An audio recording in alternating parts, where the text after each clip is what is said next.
आपने 50 लाख रुपए में घर खरीदा, लेकिन सरकार कहे कि नहीं, ये घर 60 लाख का है और आपको उसी के हिसाब से टैक्स और फीस देनी पड़ेगी। तो यही खेल होता है सर्कल रेट का।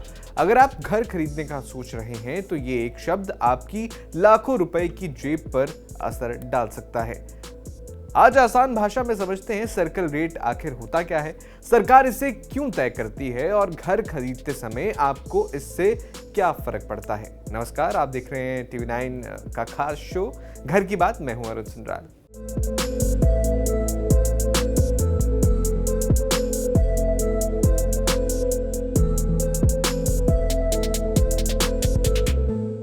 जब भी कोई प्रॉपर्टी खरीदी या बेची जाती है तो सरकार उस इलाके के लिए एक मिनिमम वैल्यू तय करती है। इसे ही सर्कल रेट कहते हैं। कुछ राज्यों में इसे ready reckoner rate, guidance value या कलेक्टर रेट भी कहते हैं। यानी सरकार कहती है कि इस इलाके में किसी भी प्रॉपर्टी की सरकारी वैल्यू कम से कम इतनी तो मानी ही जाएगी। एक आसान सा उदाहरण मान लीजिए कि दिल्ली या नोएडा के किसी इलाके में एक फ्लैट है। सेलर उसे 50 लाख रुपए में बेच रहा है, लेकिन उस इलाके का सर्कल रेट कहता है कि इस फ्लैट की सरकारी वैल्यू 60 लाख रुपए बनती है।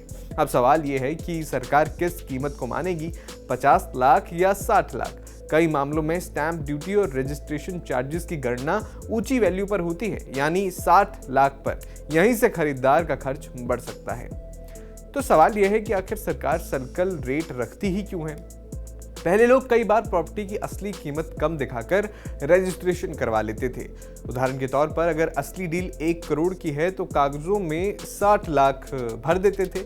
इससे सरकार को कम टैक्स मिलता था। इसी समस्या को रोकने के लिए सर्कल रेट बनाया गया ताकि कोई भी प्रॉपर्टी बहुत कम कीमत दिखाकर रजिस्टर ना करवा सके और सिस्टम में पारदर्शिता बनी रहे। सवाल ये भी बनता है ना कि सर्कल रेट तय कौन करता है। ये केंद्र सरकार नहीं तय करती। हर राज्य सरकार और स्थानीय प्रशासन अपने इलाके के हिसाब से सर्कल रेट तय करते हैं। इसलिए नोएडा का अलग, लखनऊ का अलग, दिल्ली का अलग, मुंबई का अलग, यहाँ तक कि एक ही शहर में अलग अलग इलाके के सर्कल रेट अलग हो सकते हैं। तो सर्कल रेट तय कैसे होता है? कई चीजें देखी जाती हैं। लोकेशन कैसी है, सड़क और मेट्रो की सुविधा है या नहीं, स्कूल, अस्पताल, मार्केट कितने पास हैं, प्रॉपर्टी रेजिडेंशियल है या कमर्शियल, इलाके में डेवलपमेंट कितना हुआ है। जितना प्रीमियम इलाका होगा सर्कल रेट उतना ज्यादा हो सकता है। अब सर्कल रेट और मार्केट रेट में क्या फर्क है, यही सबसे ज्यादा लोग कंफ्यूज होते हैं। मार्केट रेट का मतलब है कि जिस कीमत पर बायर और सेलर वास्तव में डील करते हैं।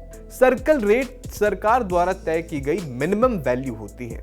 उदाहरण के तौर पर अगर सर्कल रेट 60 लाख रुपए है तो मार्केट रेट अगर 75 लाख रुपए है तो डील 75 लाख पर ही हो सकती है।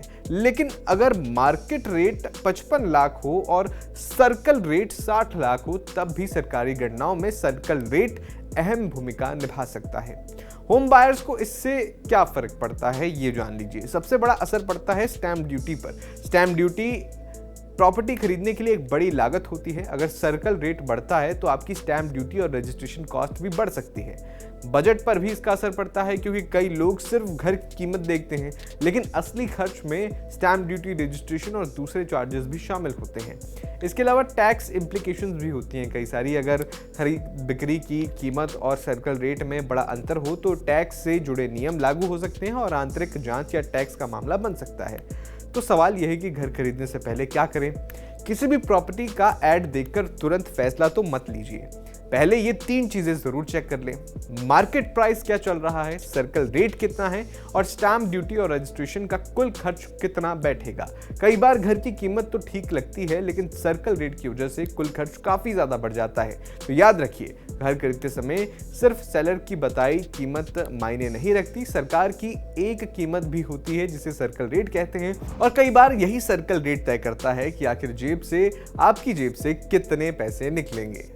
अगर अब तक आपको लगता था कि घर खरीदने में सिर्फ घर की कीमत देनी पड़ती है तो अब आप जान चुके हैं कि असली खेल सर्कल रेट का भी होता है। वीडियो कैसी लगी कमेंट बॉक्स में जरूर बताएं।